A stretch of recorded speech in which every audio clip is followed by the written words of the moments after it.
Saya bilang ke mereka begini, kalau kita jual 20 DOC, misalnya satu DOC 15.000, kita udah punya duit 300, 10 kali lipat. Ya kan? Jadi harusnya jual 30.000, kita bisa jual 300.000.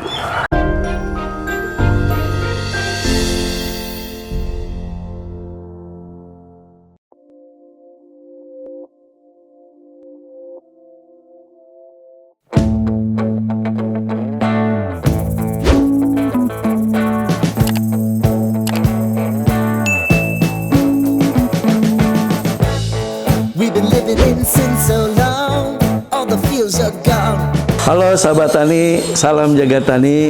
Perkenalkan saya Haji Anwar. Dulu dikenal di dunia burung sebutan Om Anwar,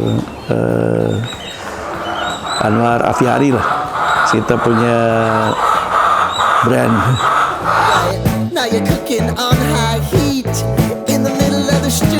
Kalau bicara hobi hewan dan unggas itu panjang ceritanya. Dari kecil saya kakek saya itu piara burung, piara unggas, piara ayam, piara kucing dan lain-lain.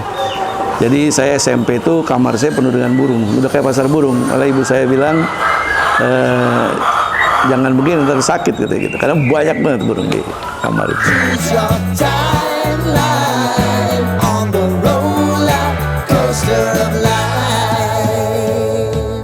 Panjang ceritanya. Tahun 2006 saya mulai breeding kucing, kemudian mulai pelihara hewan.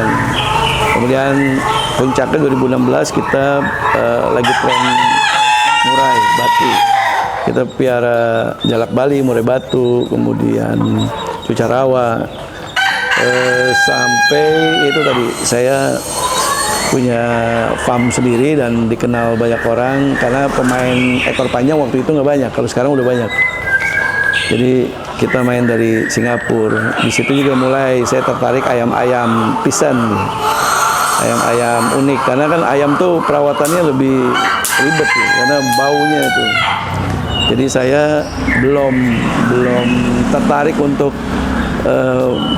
bikin farm yang besar atau bikin piara ayam dalam jumlah banyak. Tapi kalau burung banyak karena burung baunya nggak seberapa dibandingin ayam.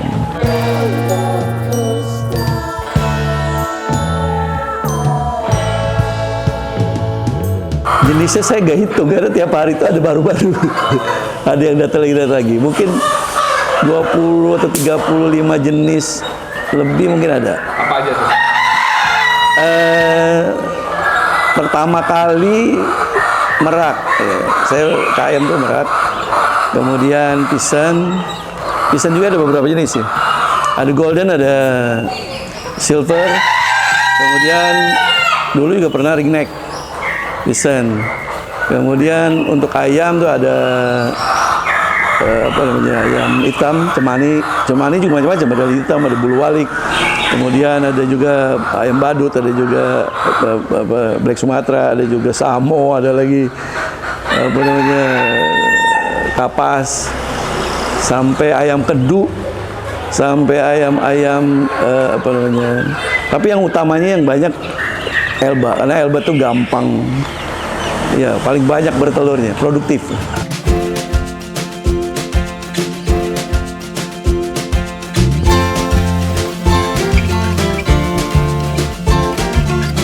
Saya pernah 1.000 pernah 1.000. Tapi makin banyak ayam, problemnya makin banyak. Jadi sekarang saya cuma mengatasi dengan cara jual DOC aja. Jadi yang kita pelihara tuh ayam-ayam hias, ayam-ayam konsumsi kita jual DOC. Awalnya jadi banyak itu karena ada konsep Pak Bayu Diningrat. Jadi piara ayam tanpa bau. Ya ini juga kan dibandingin bau harusnya bau banget ini. Karena ini nggak dibersih-bersihkan nih, cuman diaduk-aduk aja. Konsep Pak Bayu itu bikin saya akhirnya punya banyak ayam. Karena keinginan lama punya banyak ayam itu terhambat sama tenaga yang ngurus. Ya sekarang nggak usah repot, ya, kita punya ayam banyak tanpa ada bau. Itu yang bikin saya ya beli ayam baru, kemudian yang lama berproduksi, gitu, makin banyak.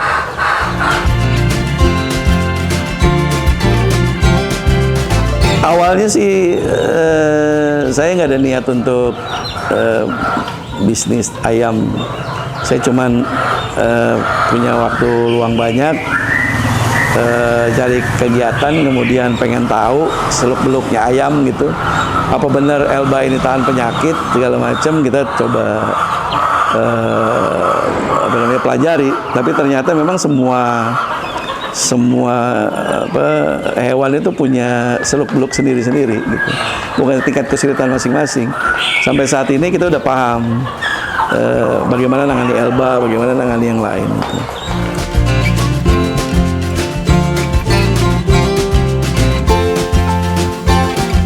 Dengan saya melihara ayam, saya jadi paham dan bisa kasih masukan kepada orang. Saat itu kan tren orang pelihara ayam di rumah untuk petelur. Ya, saya kasih gambaran. Telur itu untuk dapat telur 1 kilo itu harus punya ayam.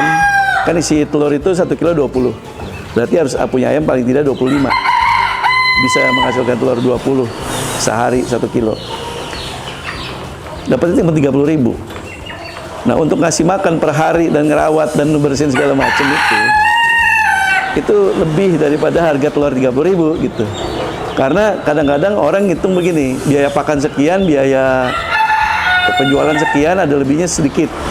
Dia nggak hitung tenaga dia. Tenaga dia jadi nggak ada harga, jadi anggap sudah keuntungan. Padahal kalau dia kerja di luar kan dapat gaji. Nah, saya bilang ke mereka begini, kalau kita jual 20 DOC, misalnya satu DOC 15.000, kita udah punya duit 300, 10 kali lipat. Ya kan? Jadi harusnya jual 30.000, kita bisa jual 300.000. Jadi 1 kilo telur ayam yang harga cuma 30.000 bisa menghasilkan uang 300. Cukup buat biaya, nutup biaya pakan dan biaya pekerjaan. Nah, dengan begitu saya ngajak semua orang, ya udah yang mau bisnis telur silakan aja bisnis rumahan. Tapi lebih menarik lagi kalau mau rumahan kayak begini.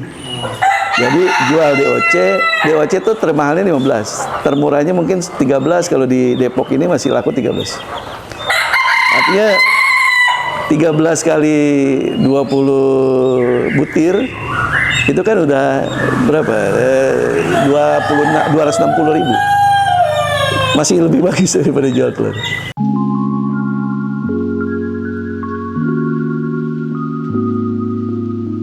Kalau ayam hias itu jarang saya jual DOC, walaupun ada pernah jual usia bulanan.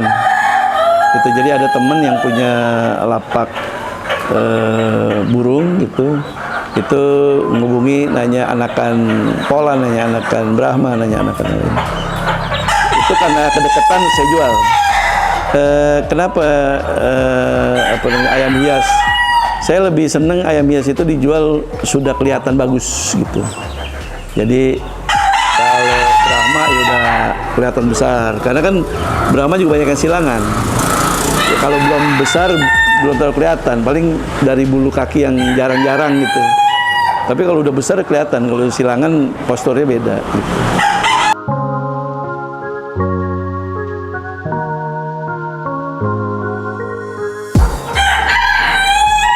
Yang paling besar pasti pakan, tapi kita udah siasati dengan bikin pakan sendiri.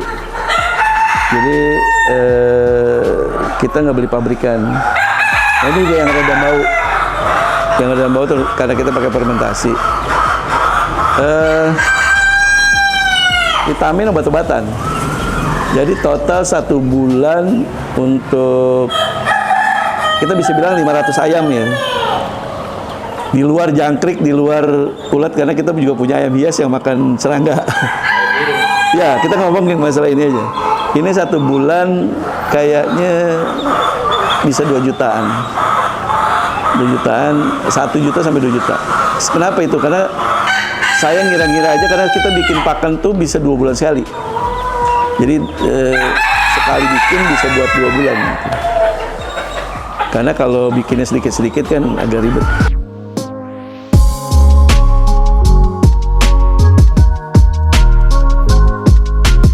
Masalah yang selalu kita temui di kandang ya, pertama masalah kebersihan. Masalah kebersihan itu nggak jauh dari penyakit mencret diare. kadang-kadang mati mendadak, tapi diarenya dia nggak lihat gitu. Itu kalau kita balik tuh ada putih di anusnya itu. Nah itu harus jeli, ngelihat ayam tidur itu udah harus diatasi.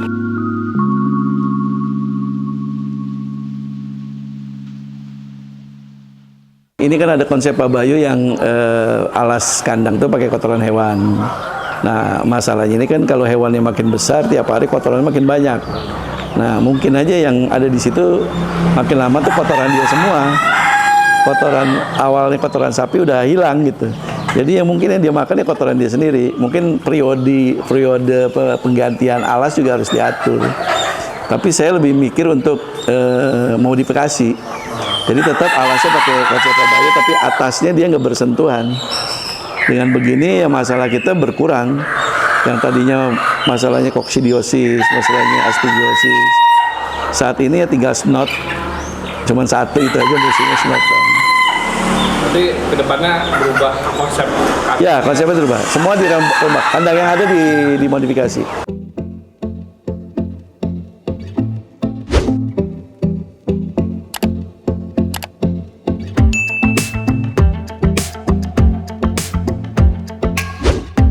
Kalau setelah saya terjun langsung ke dunia unggas itu, melihat potensi pasar ayam hias itu tinggi. Cuman kadang-kadang banyak orang yang pemeliharaannya masih sembarangan diumbar, gitu.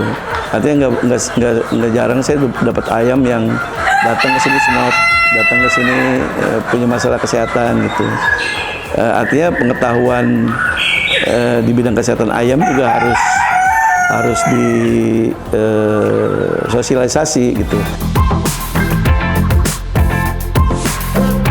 Potensinya bagus, potensinya kalau ayam sehat dan bagus, peluangnya masih besar. Apalagi zaman sekarang mulai banyak orang yang mau ternak, jadi banyak yang juga cari indukan. Cuman itu tadi banyak orang peternak gagal itu karena memang manajemen kandangnya yang masih nggak bagus sih gitu.